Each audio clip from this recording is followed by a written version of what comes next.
I thought the most outrageous thing I could do in this lifetime was to have sex with 300 men. So I did it. In the 90s, talk shows are the most provocative thing on television. You had Oprah, Sally, Phil, Geraldo, myself. At one time, there were 24 talk shows competing in the marketplace. You need to find your own, man. And the most violent. The fists would start flying, the chairs would start falling. They literally tore the place apart. No boundaries go uncrossed. None delved as low as Jerry Springer. We were the bad guys. Until a murder You rub two sticks together and you get fire. forces a reckoning. It literally became a matter of life and death.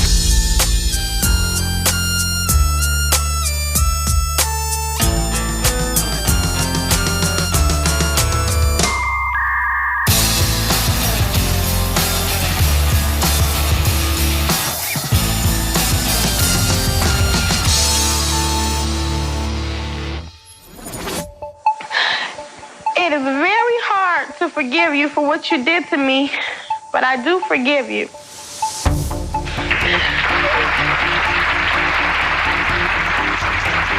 Daytime talk shows. No other form of media mirrors the American psyche quite like them. How many women have gone to the grave, never saying anything? Today, people are revealing. And in the 90s, they flood the airwaves completely. At one time, there were 24 talk shows competing in the marketplace for essentially the same audience. Oprah, Sally, Phil, Geraldo, myself. Mary Lou Henner, Charles Perez, Vanessa somebody that was on the Cosby Show. We all went after those topics that people had never seen before. What starts out as a forum to discuss social issues and current events quickly devolves into pure spectacle. Oprah was like the mom show, and then you had Maury. When it comes to 3-year-old Kanaya, you are not That was You Are Not the Father, or You Are the Father. Jenny Jones was like more of a social issues kind of thing. You never fit in, shy, bookworm, geeky sort of. But when it comes to trash TV, one name says it all.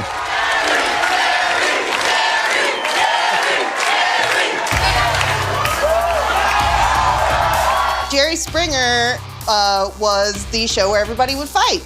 Obviously, she's not doing something right in the bedroom where he wouldn't be fixed. That was the fighting show. And that's kind of what people would tune in for, and it's definitely what people would go to tapings of the show to see. None delved as low as Jerry Springer. Here she is, Mom! He was the absolute lowest of the low. I'm Robert Feeder. I'm a journalist who's been covering the media in Chicago for more than 40 years. The irony is that there was a point at which the Jerry Springer Show was the #1 talk show in daytime television. It actually beat Oprah Winfrey at its peak. And yet, it was a talk show where there was very little talking. People didn't talk. It was about the conflict and the Jerry. I think most people were watching it and saying, who are these people? The guests, especially on a show like Jerry Springer, they want to feel like they're leaving a mark on the world. And, unless they become a serial killer or sprout two heads, how are they going to get on television? You say you've been a dog. Who have you been a dog with? Her best friend. My name is Laura Grindstaff. I'm a professor of sociology at UC Davis, and I'm the author of a book titled The Money Shot: Trash, Class, and the Making of TV Talk Shows.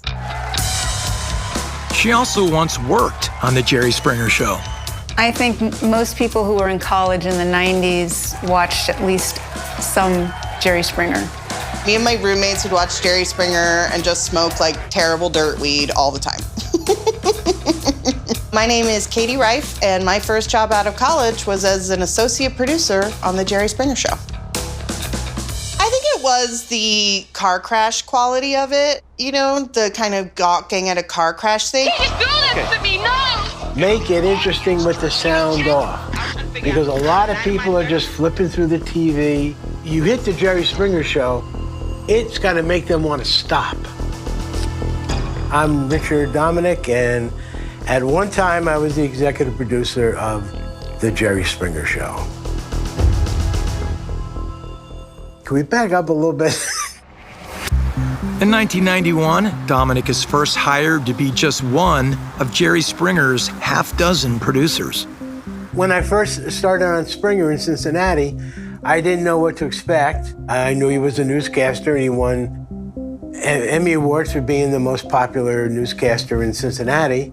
And then all of a sudden, this guy came in, and he just looked like a wreck. His hair was all messed up, and he had on a sweater that was too big, and he had sneakers on and jeans, and we started talking and making jokes, and he sat down, he lit a cigar, and I was a cigar smoker, and we just hit it off right away. What a lot of people don't remember about Jerry Springer is that Jerry Springer was the mayor of Cincinnati who literally had to step down from office because he got caught paying a prostitute with a check. He had written a check to a sex worker, and so he was traced back to that sex worker, and so he had a bit of a scandalous past himself, even when he was a politician, and so people knew him before the Jerry Springer Show.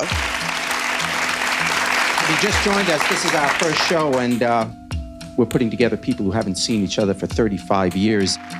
Back before I took over the show, when it was a very serious program, the people running the show, Multimedia Entertainment, they go over step by step, word for word, what they wanted him to say. And he's dressed in a banker suit, and he's got these big, stupid glasses on, like Larry King, those big things. And his hair was all slicked back, and he looked so uncomfortable.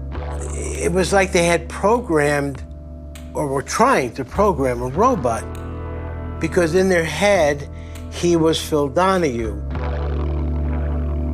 Springer launched his talk show as a sort of Phil Donahue light.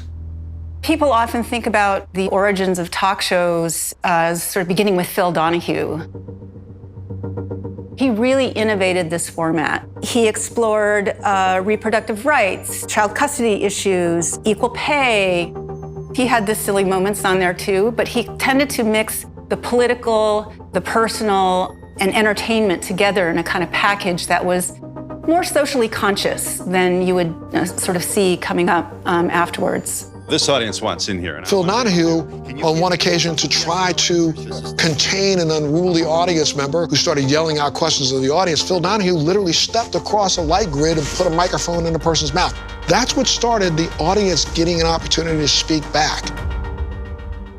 Phil Donahue, Phil Donahue, Phil Donahue, that's all I ever heard. Phil Donahue. And I was so tired of hearing Phil Donahue's name. To the people running the Jerry Springer Show, he was a god to them. And Jerry didn't want to be the next Phil Donahue. I just thought, my God, this isn't right. This is not the guy. The guy who I met upstairs on the 6th floor, he's a TV guy. People are going to like that guy. They're not going to like this guy. Jerry Springer was going to be a serious talk show host. One of the famous lines he said at that time was, "You won't see me dancing with the Chippendale dancers."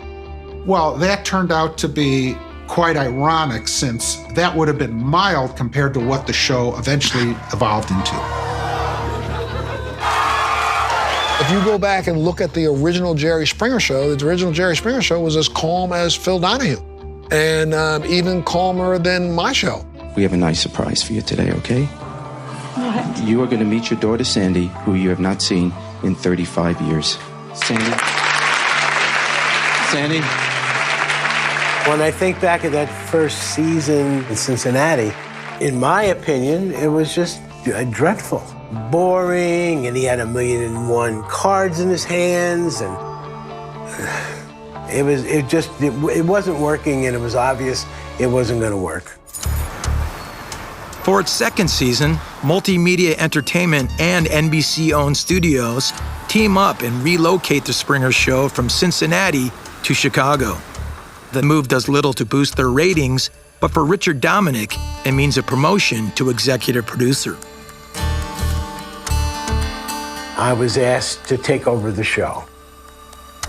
So I said, yeah, of course, absolutely. And they said, we're going to cancel the show in November. And this was April.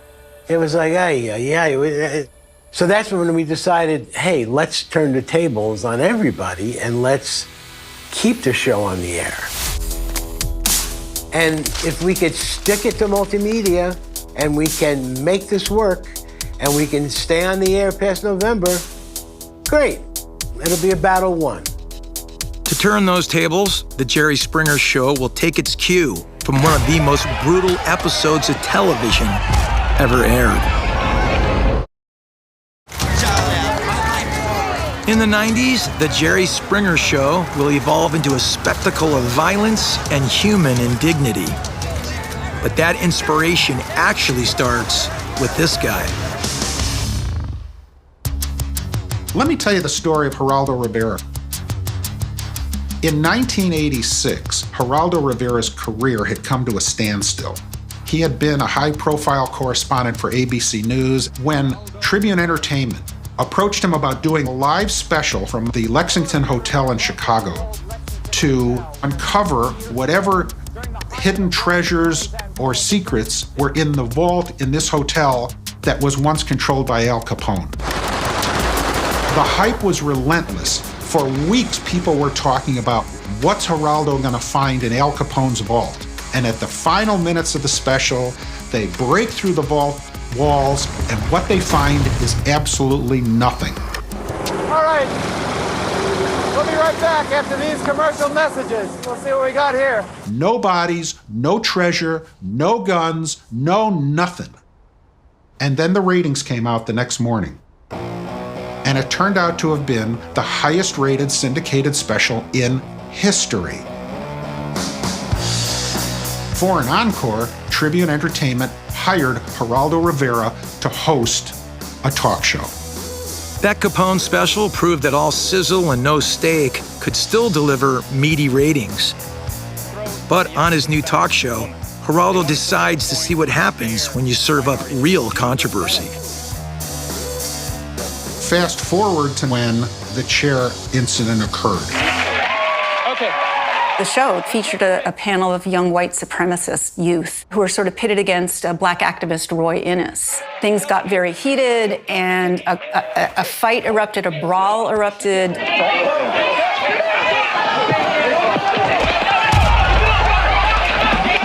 This was a shocking moment. But the ratings went through the roof, and in a way, it sort of set the stage it gave permission for other shows to kind of follow suit. Geraldo got his nose broken, and that became the new standard of outrageous television. The conflicts, the fighting, the emotion that was allowed to be presented on daytime TV.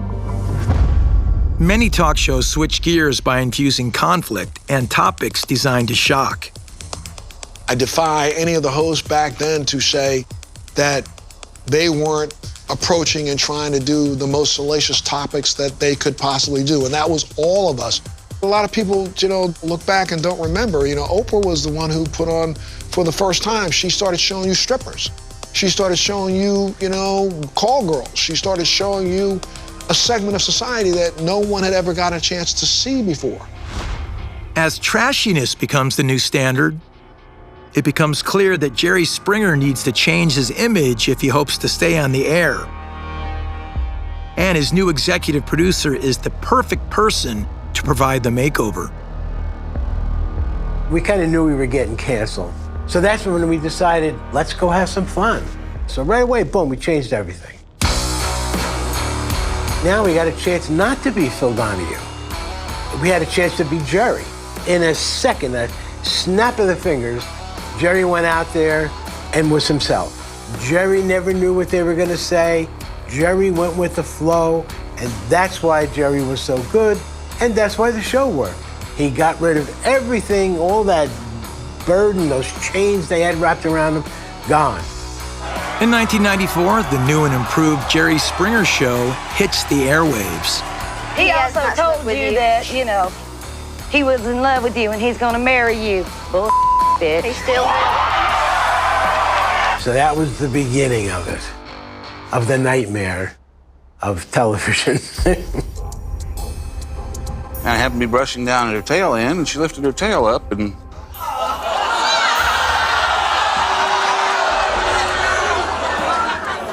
there it was in all its glory. In the beginning, we did some really marvelous. I Married a Horse. It went out on the air 9 o'clock in the morning in New York City, and it got pulled immediately out of national syndication. And we were almost fined and closed down for a while. We did shows like that. There was virtually nothing of human depravity that could be imagined that wasn't considered appropriate for that show. I thought the most outrageous thing I could do in this lifetime was to have sex with 300 men. So I did it. The Springer Show quickly catches up to the tabloidy content that the other shows are experimenting with. I'm really a man. A man who cut off his own male organ. But the outrageous topics stop others dead in their tracks. I remember one particular show that the producer asked me to do, and I was told over and over again, look, you know, Sally just did it last week, Phil just did it last week, Oprah just did a piece about it, you need to do this. And I was like, I can't stand this topic, and I'll tell you what it was. The topic was something called infantilism, where these people used to dress up as baby. And Sally Jessy Raphael did a show where she literally put people in baby pens and put people in diapers, literally on her set. And I left fingernail marks down the hallway going into the studio because I just didn't feel right about doing this topic. And I was like, you know, I'm not doing that, period. They can come out and talk to me, but I'm not gonna have them dress up like little babies. While the theatrics repel some talk show hosts, Jerry Springer embraces it completely. We did the Siamese twins, connected to the head, and one of them's on a gurney, and it had to be more than just talking to them. Been in the presence of So one of them liked country music. So we're interested in learning. Really? Okay. How would you like to perform? Walking away, I saw a side of you that I knew was there all along. And that someday. And you had this marvelous piece of television. You can draw a line from the freak shows, touring vaudeville freak shows of the 1930s, to the Jerry Springer Show. There is a direct line there. They serve the same cultural purpose, which is for the average person to tune in, look at these people, and go, well, my life's not so bad. It was Richard Dominic who brought not only a new energy to the show, but a complete lack of morality, a complete lack of any concern for whether the guests on the show were being exploited or whether the product being put out was even decent for consumption by audiences. It never gets acknowledged that people who have never been on TV before, who were never considered important enough to be on TV, had their moment, had their chance to tell their story. Does your mom know what you do? And then all of a sudden, their numbers were going up. And suddenly they realized, hey, maybe we got something here. The two big syndicators that carried us, they were excited that their numbers were going up. I don't care what we were putting on the air. They're selling advertising and making money, and they want more. The only metric that mattered to Richard Dominic was the ratings. He was willing to do anything he could to succeed. By its fourth season, the Jerry Springer Show makes a profound switch. No longer content with what critics call freak show voyeurism, physical fights begin to dominate every episode. The fists would start flying, the chairs would start falling before you even knew what was going on. Oh my God, they got Klans guys picking up chairs and throwing them into the audience. And oh, that lady got up and pulled the wig off the other lady and started beating her with the wig. And you never saw anything like that before. If anyone should be credited with what happened, it is Richard Dominic. Jerry Springer was just along for the ride. Richard Dominic is the guy who drove the car off the cliff.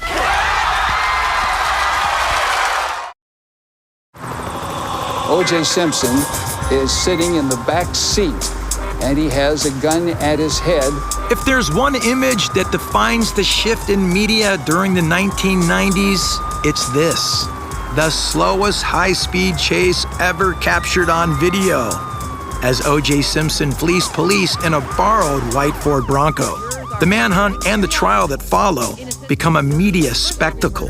The jury deserves to get the truth. And break records by pulling in a television audience of over 150 million viewers. Not only was it a media circus, it was like this tourist attraction for a while. It was really bizarre. All of the courtroom drama and the characters that emerged from the courtroom drama. If it doesn't fit, you must acquit. The O.J. Simpson trial allowed TV news to go where it hadn't gone before. Hugh Grant and Elizabeth Hurley, the perfect show business couple. But in the early hours of this morning, Hugh Grant was seen by officers picking up a known prostitute. Celebrity lives and personal lives and sexual proclivities, it became much more salacious. I did not have sexual relations with that woman, Miss Lewinsky. They didn't use the term reality television at that point, but that is kind of what it was, sort of like this ongoing observational reality drama. It's time to make sense of America's healthcare system. In those years, Jerry Springer said, why is it okay for the local news to do that when all I'm doing is I'm bringing people on, they're talking about the same thing. Who's got the man living with them? Me or her? What are you doing? No, don't take your boot off. Huh? But the Springer Show's penchant for turning personal issues into high-stakes drama soon takes a hard left turn to violence. Working behind the scenes, first as an intern and then as a production assistant, of course I saw plenty of fights on stage. I mean, it was, at that point, almost expected. The bouncers who were at every show always had something to do. You get people up there and they're telling the story, and one of them, somebody says something, they get mad, they get up and they whack them. Women did that a lot. You need to stay out of her life, and you need to find your own, man. You're tired. When two women got up and were angry, they literally tore the place apart. And that happened almost immediately, because when we started to deal with real people with real subjects, that real things that happen in their life, you got to expect real emotion. It was about putting violence on television. It was about the unexpected, and it was about drawing a crowd. Who doesn't stop to look at a car wreck? You rub two sticks together and you get fire. So it's quite orchestrated, but then what's always the spontaneous, sort of authentic part of it is exactly how people react. And how far do they go? None of the violence can take place without producers handpicking guests who are willing to unleash their rage on national television. It's always, oh, they put on trash people. They weren't trash people, they were good people. Oh, they put on sluts and this and dope addicts, and stop it already. We didn't, these are good, solid people who came on the show and probably had more guts than half of the people out there who criticized them at the time. Sometimes you would get people who genuinely thought that they didn't have any other option except for trying to resolve it this way. Some people were honestly just messy people who loved drama and wanted a free trip and wanted attention. They would fly in people from all over the country. They would put them up in hotels, give them a room service allowance. They would drive them by limo to the studio. And this could be the biggest day of their lives. When all the guests arrived in Chicago, you kind of get them settled in their rooms, and then you take them out to dinner. I was on the family drama team, and a big part of hanging out with the guests was you were kind of making sure that they didn't get too drunk to show up to the show the next day. They must have had a problem with that in the past, because I remember being explicitly told to make sure they don't get too drunk. And then the next day, they would come into the office and meet the producer, and the producer is the one who would get them all riled up. Tell them, you need to confront her. You need to clear the air. You need to tell everybody the truth and all this kind of stuff. And the producer is the one that would get them all ready to come out on stage. Everything that producers do, from the moment they put the feelers out to find guests, finding other people to go on the show with them, everything is really geared toward getting the money shot. And by that, I mean this sort of expression of raw emotion on the part of the guest. Say that we will still try to be friends, please. This could be dissolving into tears. This could be erupting in rage and disbelief when you find out your boyfriend of 7 years has been sleeping with your best friend. And that's what producers want to see. That is the goal, right, of ordinary people performing on television during this era. The money shot is that moment when a guest loses their cool.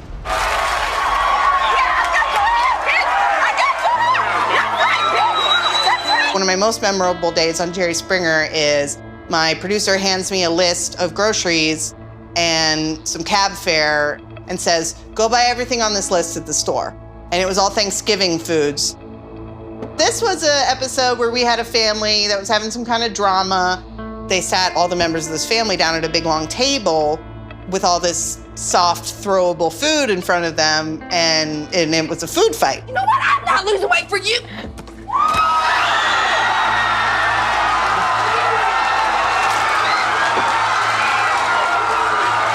I remember one of the women in the family was just really upset. She was really upset with how this was going. It was kind of dawning on her what was really happening.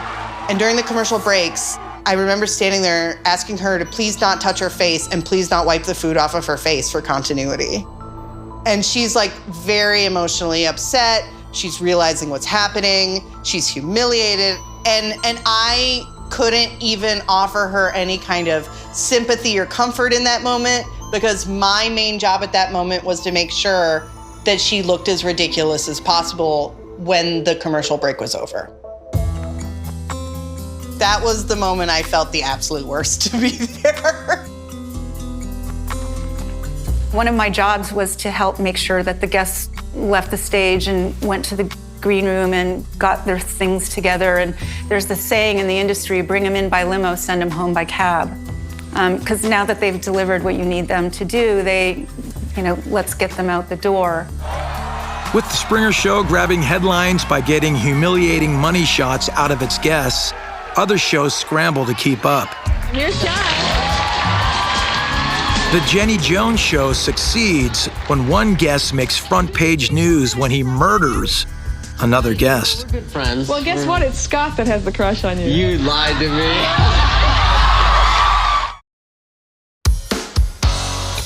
In the 90s, personal conflict becomes a staple of daytime talk, and no one hits below the belt like Springer. That is until Jenny Jones pushes one of her guests too far. Now, which of these ways would you choose to reveal your secret crush on someone?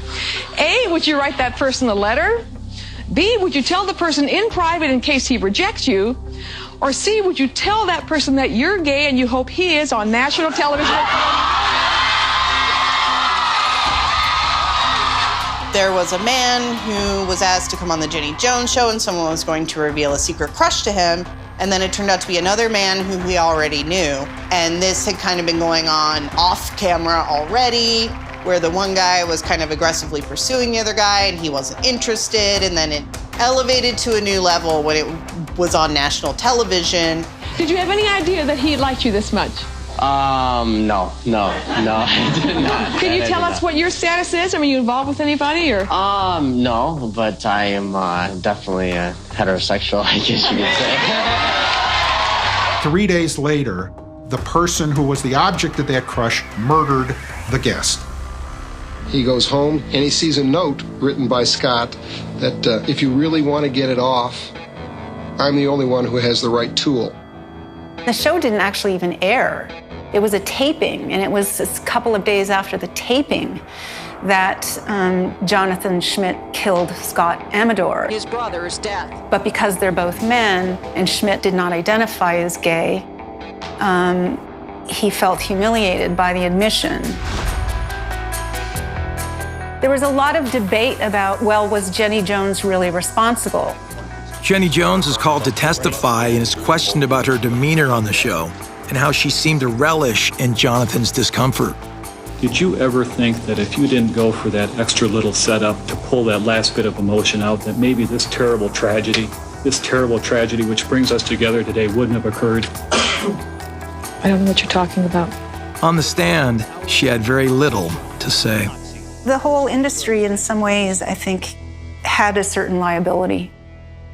I think it was the idea that it could have happened on any of these shows, and it happened to be the Jenny Jones show that it was. There was a re-examination of what was going on with the format. Are these ambushes right? Is it moral? Is it proper? Are they encouraging violence? Have they gone too far? Now it literally became a matter of life and death. It was at that point that Oprah really kind of said, I'm doing a different kind of show now. And not coincidentally, she became much more focused on celebrity guests. The murder doesn't just make Oprah clean up her act.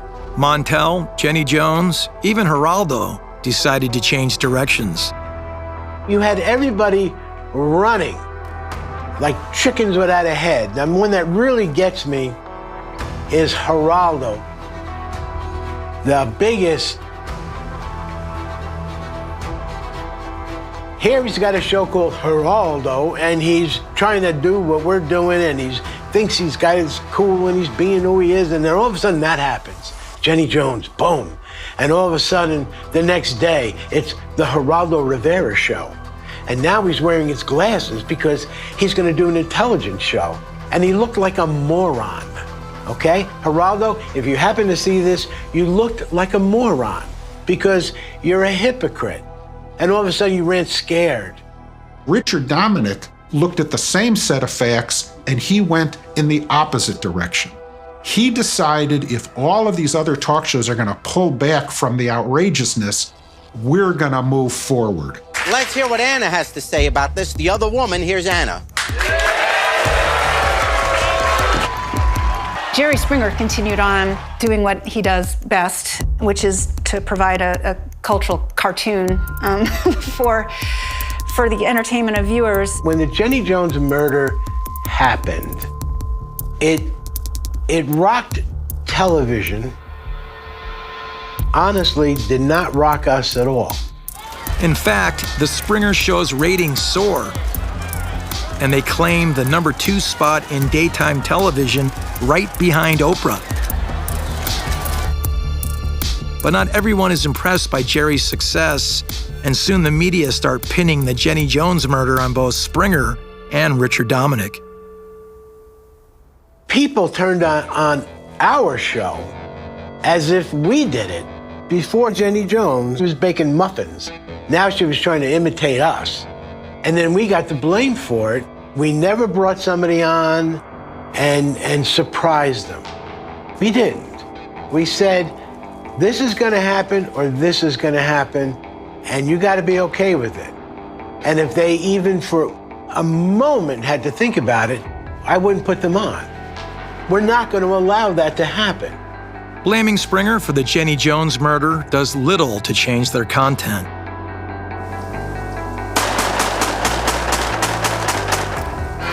But when two teenagers shoot up their high school in Colorado, people question where they might have learned such violence. The answer that many come up with is daytime talk, and it's reigning king, Jerry Springer. There was a point where the Jerry Springer Show became the villain. It's double action, so it's still loaded. By the late 90s, mass shootings involving teenagers are on the rise. Got some beef with me. Between 1996 and 1999, 8 separate middle school shootings rocked the nation, culminating in the mass murder at Columbine. Shots being fired, there's a police officer standing at the door, and it looks like he's... Rather than blaming lack of gun control, both media pundits and religious officials turned their attention towards Jerry Springer. Things started to turn more dark in the United States when mass shootings in schools, Columbine.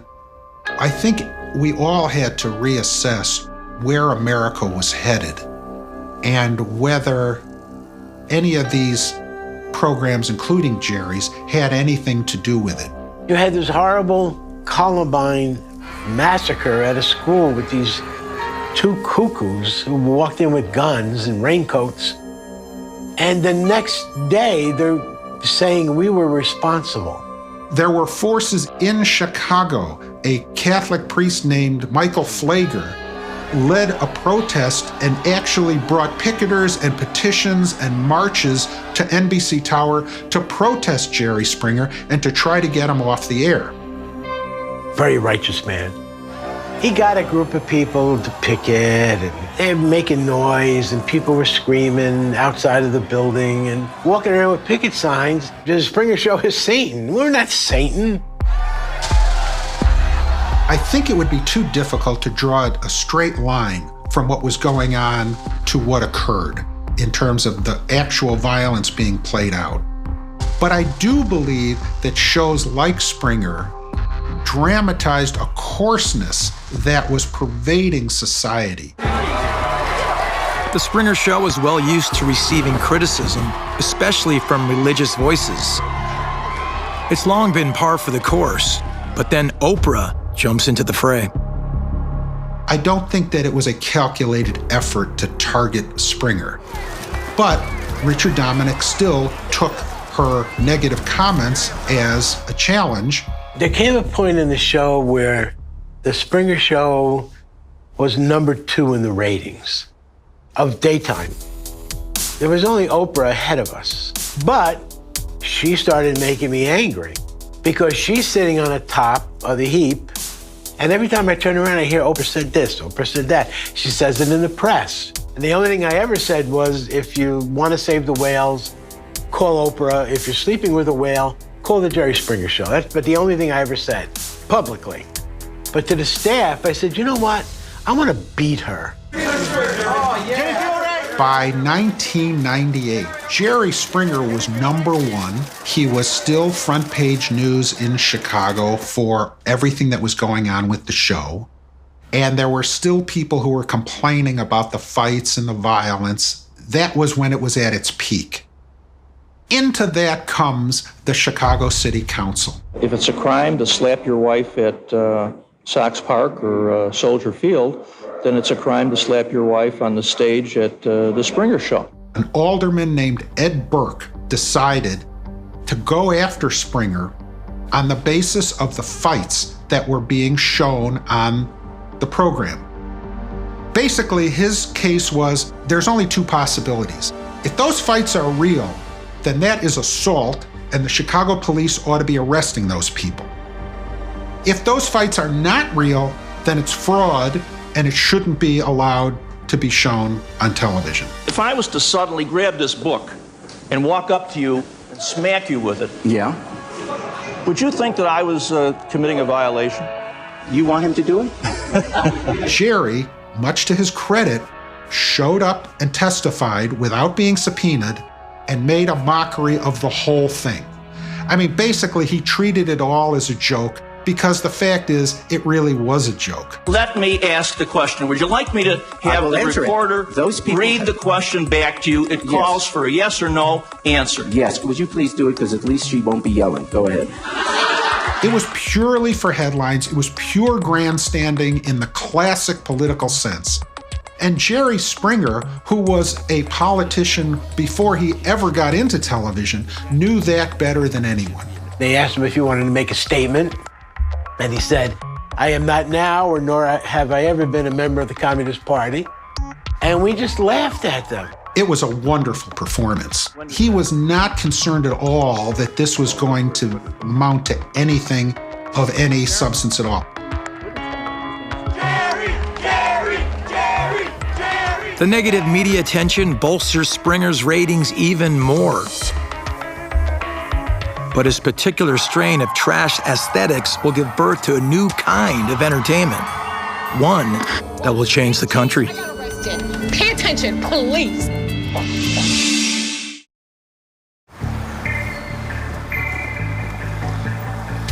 During the 90s, Jerry Springer endures criticism from almost every angle, but through it all, he survives. In fact, he thrives. To his fan base, he can do no wrong. It's hard to describe today just how big he was for the few years that he was on top. He wrote a best-selling book, he recorded a song, even the outtakes of the show sold millions of copies. He became such a huge cultural and social phenomenon that it far exceeded the show. But as the decade comes to an end, talk shows like Springer's start to see their ratings decline. I think it just had its heyday. I mean, you can't sustain for more than a decade that kind of programming unless you have more innovation. How many times can I watch somebody rip off a wig and hit the gal? You can only be shocking for so long, and then you need a beheading, and you're not going to get that. Instead of public executions, a new type of entertainment hits our screens. One that's been spliced from the exact same DNA as trash TV. Was arrested. Prostitution whore. You were f***ing gay 19 times. Springer opened the can of craziness and wild things. Reality shows are the bird that evolved from the dinosaur of 90s talk shows. A lot of the tactics are the same, particularly shows like The Real Housewives is definitely an outgrowth of Jerry Springer because people want to see people fight on those shows too. No ifs, ands, or buts. Daytime TV was the beginning and laid the groundwork for what we call reality TV. It gives people the same vicarious, salacious thrill that they were getting at looking at someone else. Part of reality TV's mass appeal is that it blurs the line between truth and fiction, making it so powerful a medium that it ends up transforming American politics. There's a lot of things that go into the mix of a cultural system that would end up electing a reality star as a president who behaved, in my view, worse than any Jerry Springer guest. Everything is sort of confrontational, loud, in your face, brash, conflictual. Reality television might have given him a platform for that. If you took what we did in the 1990s and showed it today in its entirety, the cancel culture people's heads would explode. It's not going to work because Jerry was in the 90s and that's when it shocked everybody. We have to say this about Jerry. For all his faults, he was the first to admit that he was doing a stupid talk show and that there was no more significance to it than that. Somebody said, were you ever offended by any of the guests on the show, by something they did? And the answer was no. When the man said, I married a horse, I said, I'd love to see a picture of the bride.